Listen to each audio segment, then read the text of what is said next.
नमो नमः मित्राणी, welcome to जीवन उत्सव सेलिब्रेशन ऑफ लाइफ। हमारी पहली पेशकश है किस्से मेरे अनुभवों के। These are personal experiences of Kishan ji Sharma, who was with Vivid Bharati for 27 years, and he is going to share these in conversation with Shubhangi Railu. So आइए इसका आनंद लीजिए।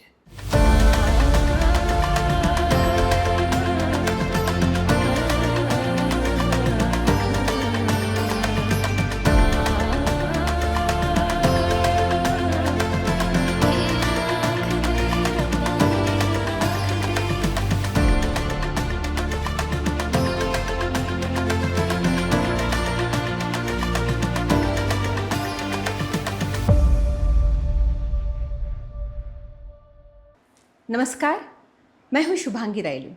आज की कड़ी में आप सभी का स्वागत है। कल खेल में हम हो न हो, गर्दिश में तारे रहेंगे सदा। भूलोगे तुम, भूलेंगे वो, पर हम तुम्हारे रहेंगे सदा। जी हाँ, आज हम बात कर रहे हैं उस लार्जर देन लाइफ शख्सियत की जिन्होंने दुनिया को एक ही बात सिखाई, चाहे जो हो जाए, the show must go on. Legendary शख्सियत राज कपूर साहब की। राज कपूर साहब की अनसुनी दास्तां को बयां करने के लिए हमारे साथ हैं आकाशवाणी के दिग्गज ब्रॉडकास्टर आदरणीय किशन शर्मा जी। किशन जी, आपका बहुत बहुत स्वागत है हमारी। नमस्कार, मैं आपका आभारी हूँ, लेकिन एक बात कह दूँ, मैं दिग्गज नहीं, आपका बड़ा मैं बहुत ही मामूली हूँ। जो कुछ बनाया वो आकाशवाणी ने बनाया है, मैं कुछ नहीं। जी हाँ, आपने अभी आकाशवाणी का जिक्र किया। आजकल हम देखते हैं कि पॉडकास्ट कितने बढ़ गए हैं और सोशल मीडिया का इन्फ्लुएंस कितना बढ़ गया है। इन्फ्लुएंसर्स की तो तादाद बढ़ गई है, लेकिन एक वो भी ज़माना था जब राज कपूर साहब एक ग्लोबल इन्फ्लुएंसर की तरह पेश आए हैं। और आगे तो आपको सब पता ही है। हम जानना चाहेंगे कि ऐसी कौन सी बात है राज कपूर साहब की शख्सियत की जो आज भी आपके दिल के बेहद करीब है। देखिए, राज कपूर साहब हम लोगों के सोच से भी परे थे। वो, उनका वास्तविक नाम था रणबीर राज कपूर, जो उनके पोते ने नाम रख लिया अपना। उस क्रम में राज कपूर जो है ये परिवार का नाम था। पृथ्वी राज कपूर जी। रणबीर राज कपूर, शमशेर राज कपूर, बलबीर राज कपूर, इनके नाम बदलते गए, लेकिन राज कपूर शब्द सब में रहा। राज कपूर साहब ने राज कपूर को अपना मुख्य नाम बना लिया। वो फिल्म इंडस्ट्री में कैसा है मुझे नहीं मालूम, क्योंकि उस समय मैं नहीं था, लेकिन मैंने उनको काम करते हुए उनकी शख्सियत को देखा, उनके करीब रह के उनका व्यवहार देखा, बातचीत करने का ढंग देखा। मुझे ये समझ में आया कि ये हम लोगों से कुछ अलग दुनिया के इंसान हैं। वो कभी भी साधारण स्तर पे बात नहीं करते थे, कुछ दिमाग में उनके चलता ही रहता था।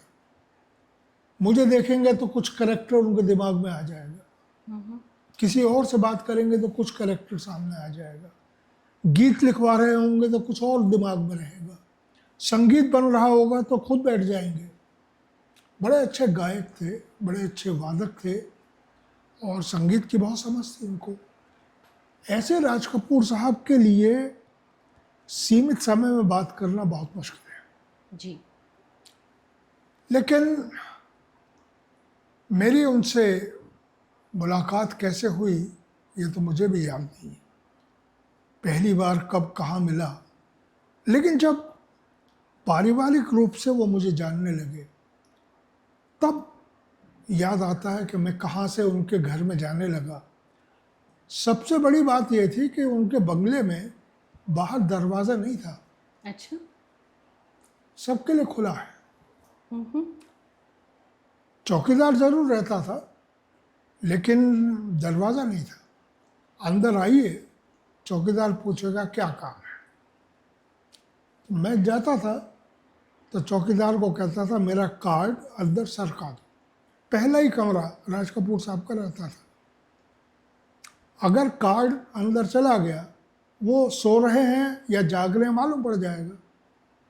अंदर से आवाज़ आती थी दरवाज़ा खुला है, आ जाओ। क्या बात। तो ये चीज़ें मैंने देखी, और अक्सर मैंने देखा कि वो सूटेड बूटेड राज कपूर में नहीं दिखाई देते थे। कभी वो टॉवल लपेटे हुए हैं, ज़मीन पे पड़े हैं, कभी धोती लपेटे हुए हैं, ज़मीन पे पड़े हैं। वो बिस्तर पे नहीं दिखाई देते थे, ज़मीन पे रहते थे, और इसलिए वो ज़मीन से जुड़े रहे। क्या जो कुछ बनाया वो ज़मीन से जुड़ा हुआ बनाया उन्होंने। जी, उनके बारे में कहा जाता है कि वो अगर वो 5 स्टार होटल में भी जाएं तो वो नीचे सोया नीचे करते थे। ज़मीन पे सोते थे। जी। और यहाँ मैं बताना चाहूँगा कि उनके नाम से एक स्मारक पुणे में बना है, जहाँ उनका आउट हाउस कहा जाता था उस समय। तो अब तो लोग पता नहीं क्या क्या कहते हैं, फार्म हाउस और क्या क्या हो गया। उनका एक बंगला उन्होंने बनाया हुआ था पुणे से आगे लोणी कारभोर में। वहाँ नदी के किनारे बहुत बड़ा प्लॉट उनका था। उसमें खेती भी होती थी, फल भी लगते थे, और एक बंगला उनका बना हुआ था। उसकी बाहर की बालकनी इतनी बड़ी थी, वो वहाँ शाम को बैठ जाया करते थे। उनका पीना शौक था, वो पीते रहते थे और सोचते रहते थे फिल्म के बारे में। एक घटना मैं आपको बताऊं। ऐसे वो एक दिन वहाँ बैठे बैठे ऊपर चले गए अपने बंगले में और ज़मीन पे लेट गए, सो गए। अचानक उनके बंगले से आवाज़ें आनी शुरू हुई, बाढ़ आ गई, बाढ़ आ गई, बाढ़ आ गई, पानी भर गया। ये उठे, ऊपर से ही देखा कि नदी का पानी उनके बंगले की तरफ चला आ रहा है, और बहुत बुरी तरह से लोग बहे जा रहे हैं। देखिए उस आदमी का सोचना, उन्होंने बाढ़ से घबराए नहीं, फौरन आवाज लगाई कैमरा निकालो। उन्होंने बाढ़ का वो सीन शूट करना शुरू किया। बोले ये ओरिजिनल दिख रहा है, इसे कहीं यूज करेंगे बाद में, ये लेकिन सत्यम अभी शिवम शूट सुंदरम में भी ऐसा बाद ही में कुछ था। बाद में ये लिया गया, जी। लेकिन ये सीन उस समय का शूट किया हुआ था। अच्छा। गाड़ियाँ बह गई, बैल बह गए, आदमी बह गए, पुल बह गए, मकान बह गए। वो ओरिजिनल शूट उन्होंने किया, और उसके बाद कैमरे बंद करके बैठ गए और फिर सोचते रहे कि इसका क्या करूं, कहीं तो इसको इस्तेमाल करूंगा। तो वो सजावट उन्होंने जो कि तो रख ली अपने पास कि इसे आगे कहीं इस्तेमाल करूंगा। वो बाद में फिल्म में काम आया। हो। तो कितना उस आदमी का सोचना सिर्फ फिल्म के लिए रहता था, जी। अपने लिए नहीं कि बाढ़ का पानी आ रहा है भागो, शूट करो। सही बात। ऐसे आदमी के साथ काम करना, उसको देखना अपने आप में एक बहुत बड़ी चीज़ थी। एक अलग ही जुनून रहता था उनका हर चीज़ के लिए। जी। और इसलिए संगीत भी जब कभी तैयार करते थे तो वो खुद। देखिए गीत लिखना हो, हम्म, संगीत तैयार करना हो, गाना रिकॉर्डिंग हो, हर जगह राज कपूर साहब खुद मौजूद होते थे। जी जी। कई गाने कई कई बार लिखे गए। वो सुनते थे, बैठे रहते थे, फिर बोलते यार मज़ा नहीं आ रहा, फिर लिखो। ऐसी धुन बनती थी। उस समय ज़्यादातर शंकर जयकिशन साहिबान धुन बनाते थे, और उनसे उनका एक रेपॉर्ट हो गया था। उन्हें मालूम था शंकर जयकिशन क्या करेंगे, शंकर जयकिशन को मालूम था कि राज साहब को क्या चाहिए। वो उसमें बैठकर देखते थे। कई लोग कहते थे कि राज कपूर साहब इंटरफियर करते हैं, सब बदलने को बोलते हैं। ऐसी बात नहीं है, वो फिल्म के अच्छाई के लिए सोचते थे, इंटरफियर नहीं करते थे। किसी धुन को उन्होंने ये नहीं कहा कि ये बदल दो, ये अच्छी नहीं है, वो उसमें इम्प्रोवाइज करते थे। और शंकर जी से उनका बहुत अच्छा मेल जोल था।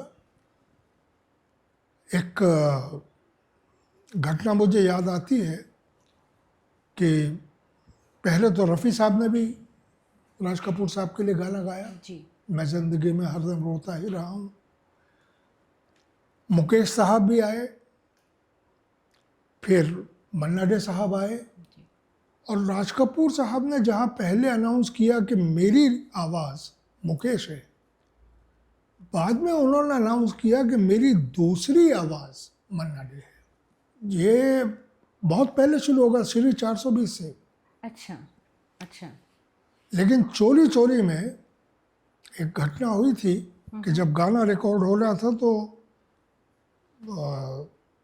लक्ष्मण साहब आप मद्रास से आए, प्रोड्यूसर। उन्होंने आके, शंकर जयकिशन साहिबान खड़े हुए हैं, म्यूजिशियंस बैठे हुए हैं, सिंगर सब खड़े हैं स्टूडियो में।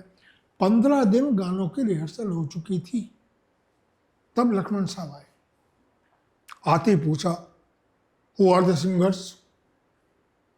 शंकर जी ने बताया, लता मंगेशकर जी और Manna Dey. No no no Manna Dey, Raj Kapoor sahab has announced Mukesh as his voice, bring Mukesh. Right. अब शंकर जी तो शंकर जी थे, बोले हमने जो धुन बनाई है वो मन्ना डे को ध्यान में रख के बनाई है, मुकेश जी से ये गाना नहीं गाया जाएगा, उसके लिए धुन बदलनी पड़ेगी। तो बोले धुन बदलो।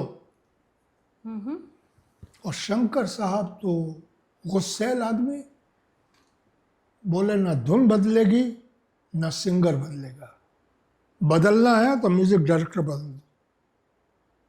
ओ, अब इतनी बुरी सिचुएशन आ गई, सारे लोग स्टूडियो में मौजूद हैं, तो जयकिशन साहब जरा सॉफ्ट थे। उन्होंने कहा कि भाई नाराजगी क्यों हो रही है, एक काम करते हैं, राज कपूर साहब से पूछ लेते हैं कि ये गाना हमने बनाया ऐसा ऐसा। अगर वो कहेंगे कि नहीं मुझे मुकेश ही चाहिए तो मुकेश रख लेंगे, तय हो गया। अब उस समय कोई मोबाइल वगैरह तो थे नहीं, तो फोन लगाया गया राज कपूर साहब के घर। उस समय राज कपूर साहब माटुंगा में रहते थे, और इत्तेफाक देखिए कि माटुंगा में उनके पड़ोसी थे मन्ना डे। बहुत से। तो जयकिशन साहब ने बताया कि ऐसी ऐसी बात है कि हम क्या करें। राज साहब बोले मैं आता हूँ, आधा घंटा रुको, क्योंकि सिचुएशन बहुत टेंस हो गई थी। राज साहब आए, तब तक सब बैठे, म्यूजिशियंस इधर उधर गप्पे मार रहे हैं, चाय पी रहे हैं। मन्ना डे साहब टेंशन में आ गए थे। लता जी आराम से खड़ी हैं, वो चाहती तो बोल सकती थी कि नहीं मन्ना दा अच्छा गा रहे हैं, लेकिन उन्होंने कहा नहीं, वो अपनी जगह खड़ी रही, बैठ गई। राज साहब आए, उन्हें सारी बात बताई गई। अब देखिए राज कपूर कलाकार, ये भावना यहाँ देखिए। सारी बात सुनकर राज कपूर साहब बोले, सर एक कलाकार उसको ऐसे बेइज्जत नहीं कर सकते। सही बात है। स्टूडियो में खड़े हैं सिंगर, म्यूजिशियंस आए हुए हैं, मेरी ये रिक्वेस्ट है कि ये गाना रिकॉर्ड होने दीजिए। जी। अगर पसंद नहीं आएगा हम गाना बदल लेंगे, सिंगर बदल लेंगे, ट्यून बदल देंगे, लेकिन जो आदमी स्टूडियो में खड़ा हुआ है उसे ऐसे तोड़ना ठीक नहीं है, गाना उन्हें गाने दीजिए। लक्ष्मण साहब बोले ठीक है। शंकर साहब इमीडिएटली स्टूडियो में गए, बूथ में और जाकर बोले, मना बाबू, आपकी ही नहीं, हम सबकी इज्जत का सवाल है। ऐसा गाओ कि प्रोड्यूसर मद्रास से दोबारा वापस आए। क्या बात। अब मन्ना डा तो 2 घंटे से इंतज़ार कर रहे हैं और 15 दिन की रिहर्सल कर चुके हैं। बोलो देखते हैं, ईश्वर की इच्छा। गाना रिकॉर्डिंग शुरू हुआ, एक टेक में पूरा गाना हो गया। गाना इतना अच्छा हुआ कि गाना ख़त्म होते ही लक्ष्मण साहब दौड़ते हुए बूथ में गए और मन्ना डे को गले लगाकर चूम लिया और बोले, क्या गाते हो यार, वंडरफुल। इस फिल्म के सारे गाने आप गाएंगे, नो मुकेश। क्या बात है। आप देखिए, चोरी चोरी के सारे गाने मन्ना डे साहब ने गाए। जी। और इसके बदले में मन्ना डे साहब ने क्या किया, पंछी बनूं उड़ती फिरूं मस्त गगन में, उसमें एक लाइन आती है हिल्लोरे, वो उनसे गवाई गई। उन्होंने शंकर जी को कहा, यार इतना बड़ा काम आप लोगों ने कर दिया है, इसमें मेरा नाम देने की जरूरत नहीं है, मैंने गा दिया, इसकी फीस भी नहीं, नाम भी नहीं। ये उस समय का कलाकारों का एक आपसी मेलजोल होता था। बिल्कुल। तो ये राज कपूर साहब की वजह से मन्ना डे उनकी सेकंड वॉइस बनी। अच्छा। और फिर तो कई गाने राज कपूर साहब के लिए गाया।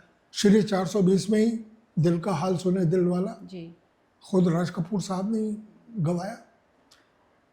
ये चीज़ें होने के बाद मुझे ऐसा लगा कि राज कपूर साहब व्यक्ति नहीं है, उनका रोम रोम कलाकार है। और कलाकार की क्या इज्जत होती है, क्या मान होता है, इसका वो पूरा ध्यान रखते थे। जी। और हर कलाकार की भी बहुत कद्र किया करते बहुत कद्र करते जी। थे। वो कभी किसी को डांटते नहीं थे इस तरह का, है ये क्या कर दिया, समझाते थे, इसको ऐसे नहीं ऐसे कर। ये उनकी खासियत थी। यानी इमेज भले लार्जर देन लाइफ रहे, वो आम इंसानों से आम इंसान की तरह ही पेश आते थे। एक प्रोड्यूसर, डायरेक्टर, एक्टर नहीं होते थे, वो एक दर्शक बन के उस सिचुएशन को देखते थे कि अगर सामने वाला देखेगा तो उसकी क्या फीलिंग होगी, उसे अच्छा लगना चाहिए, वैसा वो करते थे। जी, तभी तो उन्होंने कॉमन मैन को पर्दे पर जीना सिखाया। यस, सही बात है, सही बात है। और अगर हम नागपुर की बात करें जी, तो हम और आप जानते हैं कि नागपुर से हमारे राज कपूर साहब का तो बड़ा पुराना और गहरा रिश्ता है, तो उस सिलसिले में अगर आप कुछ बात साझा करें। मैं भाग्यशाली हूँ कि उस समारोह में मुझे भी बुलाया गया था और संगीत कार्यक्रम की जिम्मेदारी मुझे ही दी गई थी। बहुत बड़ी। राज कपूर साहब की बहन उमी सियाल हो गई थी वो शादी के बाद। वो उनकी शादी की रजत जयंती थी, 25 साल हुए थे।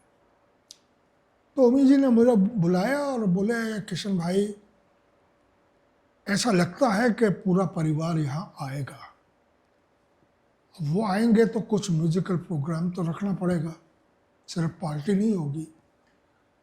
तो हो सकता है म्यूजिकल प्रोग्राम हो सकता है ना भी हो, राज साहब का मूड देखना पड़ेगा। तो कुछ ऐसे चुने हुए कलाकार लाइए जो उनको खुश कर दें, और नहीं भी हुआ प्रोग्राम तो बुरा ना माने। मैंने कहा मैं नागपुर के बेस्ट सिंगर्स को ले आता हूँ, चिंता मत कीजिए।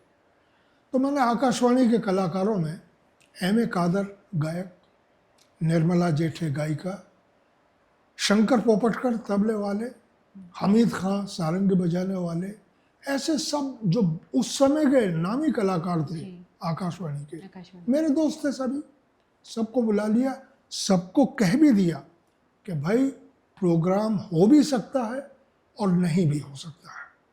सही। तुम ये सोच के आओ कि इनकी शादी की सिल्वर जुबली में हम खाना खाने आए ताकि बाद में ये ना लगे कि हम आए और कुछ किया ही नहीं।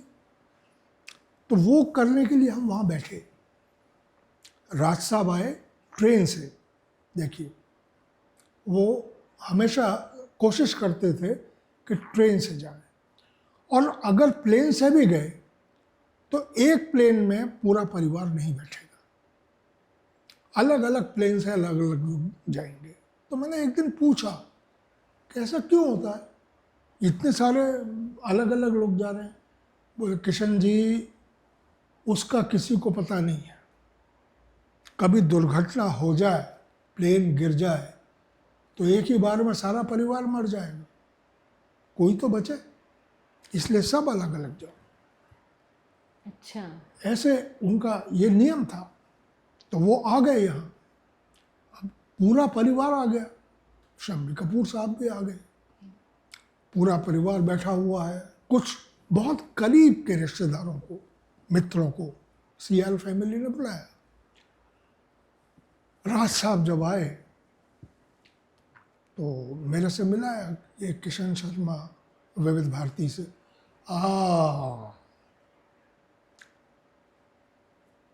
कुछ सुना हुआ लगता है,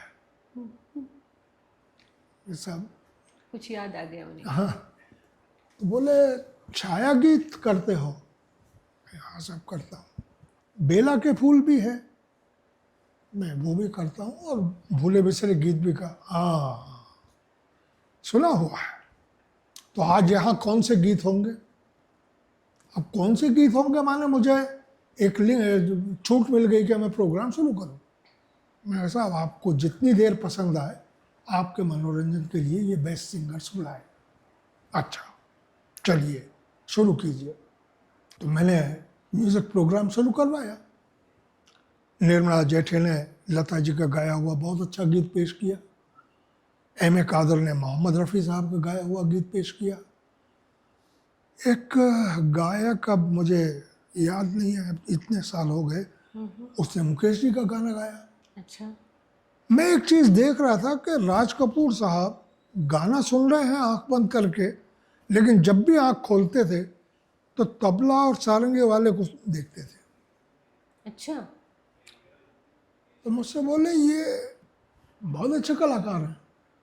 मेरे साथ दोनों आकाशवाणी के माने हुए कलाकार हैं, इनकी एक धुन बजवाओ।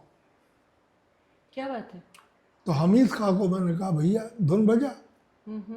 अब वो क्लासिकल का आदमी बोले मैं क्या कहूँ, मैं कोई भी फिल्मी गाने की धुन बजा। तो उन्होंने एक फिल्मी गीत की धुन बजाई, शंकर पोपटकर ने तबला बजाया। वो खुद तबले के हाथ हिलाते रहे। राज कपूर साहब बोले वाह क्या बात है, और गाने चलने दो। वो प्रोग्राम जो हमें करना था या नहीं करना था, ऐसी हालत थी, वो 2 घंटे चला। क्या बात है। उसके बाद अब शम्मी कपूर साहब भी बैठे थे, तो एम ए कादर ने एक गाना रफ़ी साहब का ऐसा गाया जो शम्मी कपूर साहब पे फिल्माया गया था। शम्मी कपूर जी ने उन्हें बुलाया, बहुत अच्छा गाते हो यार, तुमने बिल्कुल मेरी एक्टिंग पेश कर दी। और एम ए कादर के गले में हाथ डाल के बोले फ़ोटो खींचो।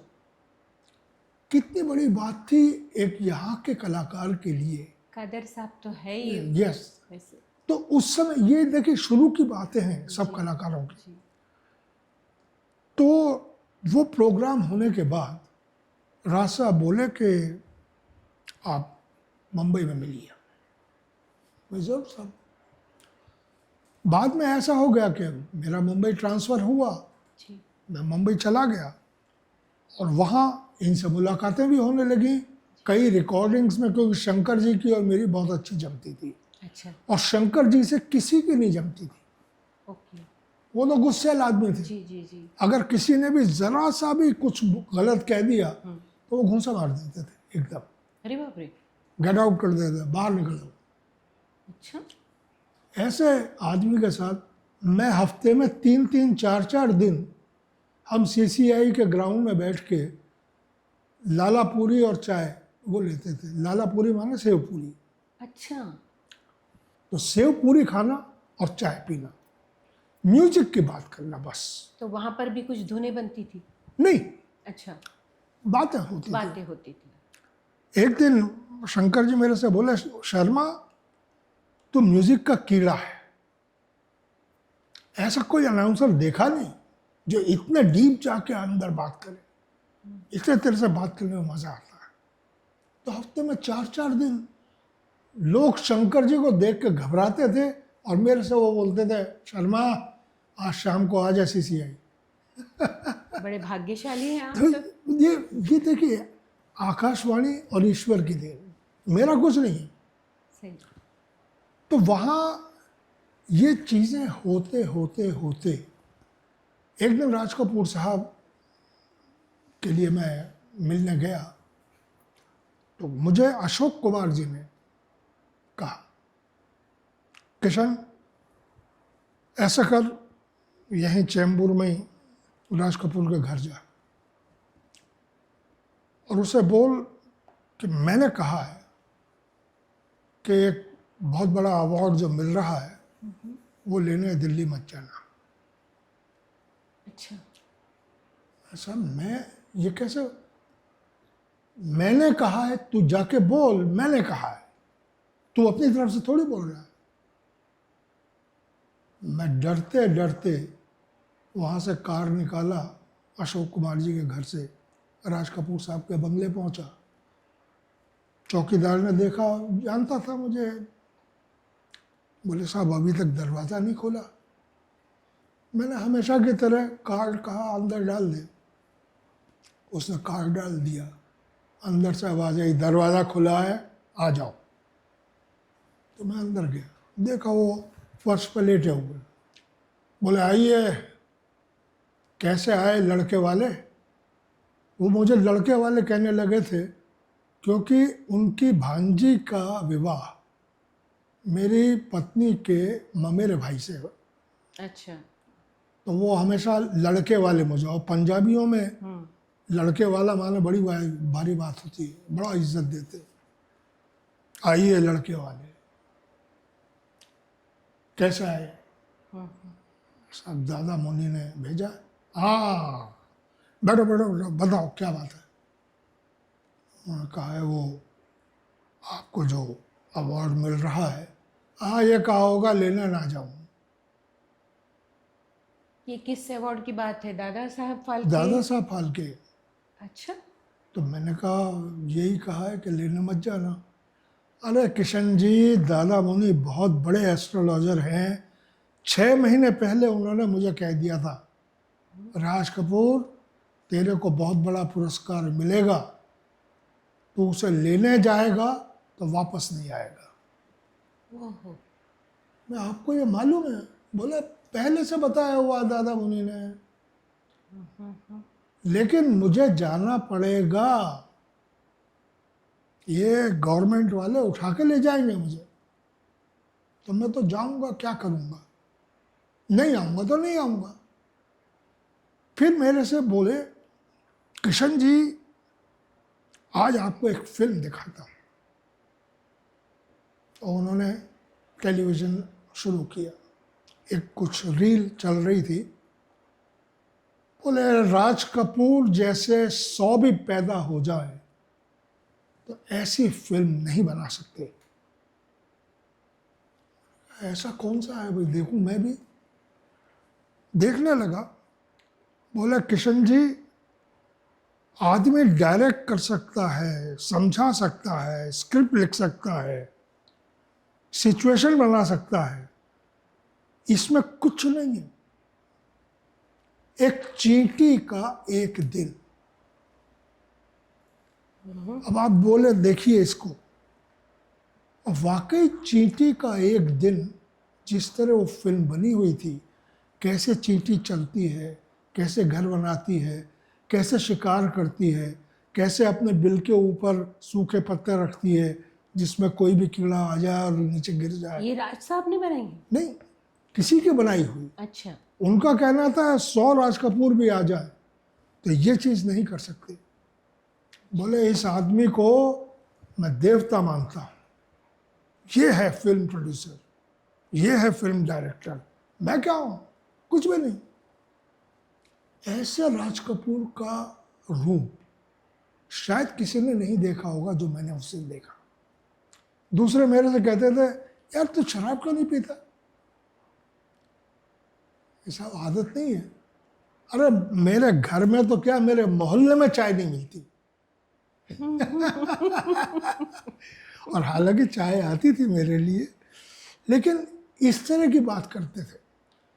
कब वो गंभीर हो जाएंगे, कब हंसी मजाक करेंगे, कब किस बारे में क्या कहेंगे, पहले से अंदाजा लगाना मुश्किल था। ओहो। हम्म। अभी आपने संगीत की बात की थी, तो राज कपूर साहब का ऐसा कौन सा गीत है जो आपके दिल के करीब है? बड़ा मुश्किल काम है। वो तो है। उनके सिनेमा की जान ही संगीत हुआ करती। नहीं, एक तो मैं आपको एक मंच कार्यक्रम के बारे में बताना चाहता हूँ, जी बताइए। इससे पहले कि गीत पर आऊँ। राज कपूर साहब के जीवन का एक बहुत बड़ा कार्यक्रम पता नहीं कैसे मुझे करने को मिला। राम तेरी गंगा मैली की सिल्वर जुबली जी। और राज कपूर साहब के 60 वर्ष, इनको मिलाकर इंदौर में उनके एक मित्र थे, फिल्म डिस्ट्रीब्यूटर, वो बड़े पत्रकार भी थे, चौकसे साहब, उन्होंने एक कार्यक्रम रखा, राज कपूर नाइट। ओके। अब मुझे नहीं मालूम कि मेरा नाम कहाँ से आ गया, लेकिन मुझे सूचना मिली कि राज साहब ने कहा है कार्यक्रम का संचालन आपको करना है। मेरी तो समझ में ही नहीं आया, क्योंकि मेरी एक मुश्किल क्या है शुभांगी जी, जी। आपने भी इतने बड़े बड़े प्रोग्राम किए हैं, फिल्म स्टार्स के भी किए हैं, मैं कभी लिख कर पढ़ता नहीं। जी। मैं लिखा पढ़ा नहीं हूँ, तो, तो लिख कर पढ़ता नहीं। मुझे तो ईश्वर जो कुछ बुलवा दे वो बोल देता हूँ, और ये सब उसकी कृपा है। जो कुछ मैंने लोकप्रियता हासिल की, सफलता हासिल की, तो वहाँ हम लोग पहुँच गए, पूरा राज कपूर परिवार, पूरी फिल्म की यूनिट, संगीतकार रविंद्र जैन साहब, उनके सब गायक सुरेश वाडकर जी और वगैरह वगैरह, सब वहाँ मौजूद। राज कपूर साहब जब स्टेडियम में पहुँचे इंदौर के, तो वहाँ कलेक्टर उस समय थे अजीत जोगी साहब, जो बाद में छत्तीसगढ़ के मुख्यमंत्री भी बने। अच्छा। अजीत जोगी जी, वो उस समय वहाँ कलेक्टर थे। वो आए और आकर राज कपूर साहब से मिले, बोले मैं यहाँ का जिलाधीश अजीत जोगी, आपसे एक प्रार्थना करनी है। राज कपूर साहब बोले, उन्हें लगा कुछ फरमाइश लेके आए। बोले राज साहब, जितने लोग अंदर हैं उससे ज्यादा लोग बाहर हैं, बाप रे। आप प्रोग्राम जल्दी शुरू कर दीजिए, मैं कोशिश करूंगा कि बाहर में संभाल सकूं, अंदर का आप देख लीजिए। राज साहब बोले स्टेज तो ये संभालेंगे किशन शर्मा जी, आप चिंता मत कीजिए, आप बाहर का देख लीजिए बस। उन्होंने सारे दरवाजे बंद कर दिए। प्रोग्राम से 1 घंटा पहले पूरा स्टेडियम पैक। जाहिर है राज कपूर साहब ने। तो अजीत जोगी साहब ने घोड़े पर बैठकर, घोड़े पर करीब 300-400 पुलिसमैन लगाए, बाकी पुलिस अलग लगी हुई है हजारों में, और पूरे स्टेडियम के बाहर राउंड लेते रहे तो कहीं कोई गड़बड़ ना हो। अब उस समय वो जमाना नहीं था कि साहब बाहर स्क्रीन लगा दो दिखा दो, कुछ नहीं है। बराबर। तो उन्होंने क्या किया, लाउड स्पीकर्स कुछ बाहर की तरफ लगा दिए, तो जो कुछ अंदर कार्यक्रम हो उसकी आवाज लोगों को सुनाई दे। प्रोग्राम शुरू किया। मैंने एक दिमाग में बना लिया कि इतने भीड़ के सामने 1 सेकंड का भी गैप खाली गया तो पब्लिक हल्ला मचाएगी, उन्हें हल्ला मचाने का मौका ही नहीं देना। तो गाना ख़त्म हो रहा है और मैं एक एक कदम आगे आ रहा हूँ, माइक पे आया, गाना ख़त्म हुआ, मेरा बोलना, और मेरा बोलना ख़त्म हुआ तो गायक आ गया, गायक। ये मैंने क्रम बनाकर एक एक फिल्म स्टार को बुलाना, उसकी बातचीत करना। अब उन बड़े बड़े लोगों के बीच में मेरी तो कोई औकात ही नहीं थी, लेकिन प्रोग्राम चला और 4.5 घंटे चला। My goodness. उस समय समय की पाबंदी नहीं होती थी, बड़े बड़ी कंपनियों ने स्पॉन्सर किया था वो प्रोग्राम। राज कपूर साहब ने भाषण भी दिया बहुत अच्छे से।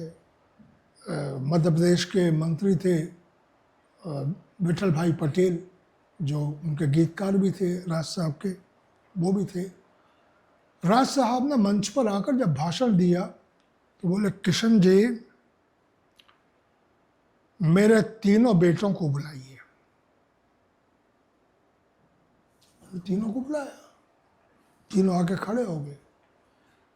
बोले, यही इंदौर है जहां के मंच पर मेरे पिताजी ने अपने तीनों बेटों को पेश करते हुए कहा था कि जितना प्यार आपने मुझे दिया है उतना ही प्यार मेरे तीनों बेटों को दीजिए। आज मैं राज कपूर आपसे वही प्रार्थना कर रहा हूं कि जितना प्यार आपने मुझे दिया है मेरे तीनों बेटों को ऐसा ही प्यार दीजिए। अब तो पूरा माहौल बदल गया, लोग भावुक हो गए एकदम। उसके बाद बातचीत होती रही। 4.5 घंटे बाद जब प्रोग्राम खत्म होने की बात आई तो राज साहब बोले, रुक जाइए। माइक पर आकर बोले, आज के इस लंबे प्रोग्राम की कामयाबी का सेहरा एक आदमी के सर जाता है और वो है किशन शर्मा। क्या बात। मैं तो कहाँ जाऊं ये समझ में नहीं आया। बोले, हम इनका सत्कार करेंगे। शॉल उड़ाया, गिफ्ट्स दिए बहुत सारे, अलग अलग कंपनियों के गिफ्ट अलग आए, वो भी मुझे दिए गए। मैं पूरा का पूरा झोला एक तरह से पकड़ के खड़ा था।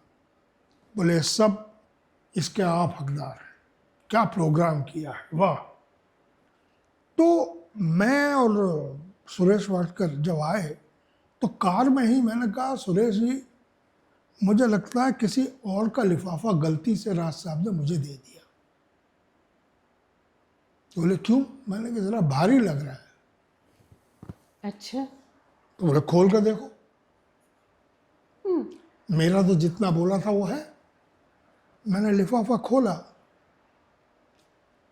ज्यादा नोट थे। अच्छा।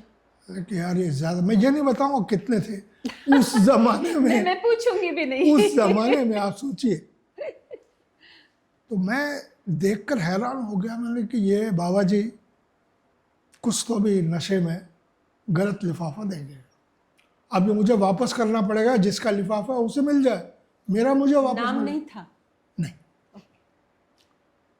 तो सुबह किसी तरह हुई, राज साहब सीधे एयरपोर्ट आए पार्टी से, और इतने फ्रेश, कहीं ये लग ही नहीं रहा कि उन्होंने कुछ पिया है, खाया है। मुस्कुराते हुए मेरे से बोले, किशन जी कमाल कर दिया आपने, क्या बात है, इतनी पब्लिक को कैसे संभाल कर रखा।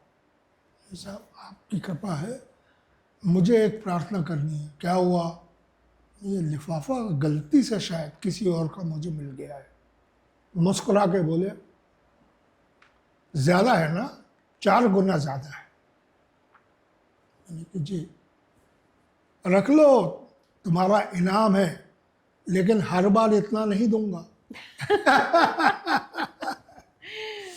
प्लेन में हम लोग बैठे तो वो बोले, एयर होस्टेस को बोलना मैं सो रहा हूं, मुझे जगाए नहीं, मुंबई जाके मुझे उठा देना। और वो सो गए। अब प्लेन में तो तहलका मच गया, राज कपूर साहब बैठे हुए हैं, पूरी कास्ट बैठी हुई है, लेकिन किसी ने डिस्टर्ब नहीं किया। लोग देखते रहे आके। मुंबई आ गए हम लोग। उस कार्यक्रम का आज तक एक एक सीन मेरे सामने है। आप जो बयां कर रहे हैं ऐसे लग रहा है पूरा चलचित्र आपके आंखों नहीं, के सामने। आंखों के सामने वो चलचित्र चल रहा है, मैं आंखों देखा हाल सुना रहा हूँ। जी। ये कार्यक्रम मेरे जीवन का शायद सबसे बड़ा कार्यक्रम फिल्म वालों के साथ हुआ। सही बात है। इतना बड़ा कार्यक्रम मैंने नहीं किया। बड़ा। और आपने जो बात कही कि कौन सा गीत, तो राज कपूर साहब के दिमाग में एक गीत हमेशा छाया रहता था। अच्छा।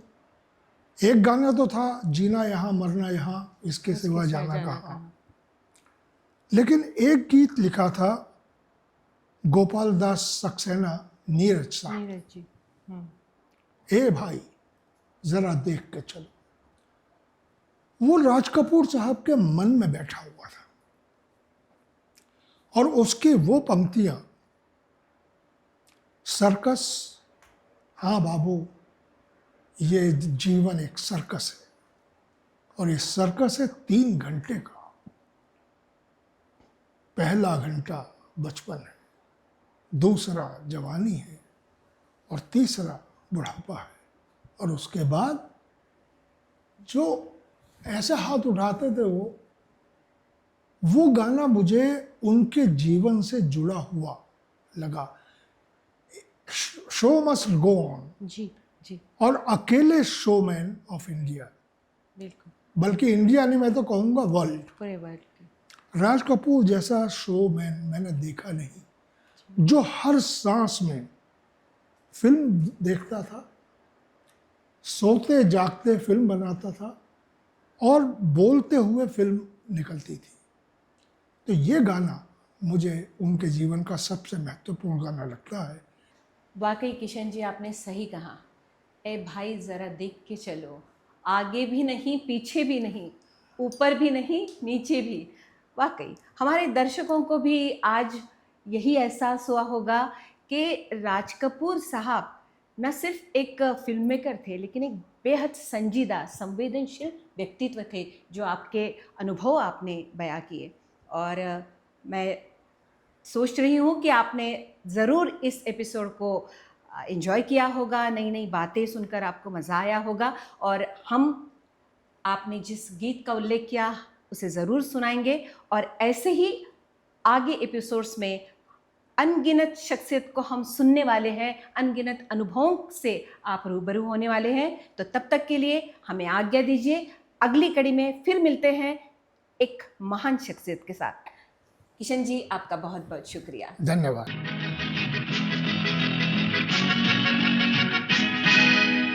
ये भाई जरा देख के चलो, आगे ही नहीं पीछे भी, दाएं ही नहीं बाएं भी, ऊपर ही नहीं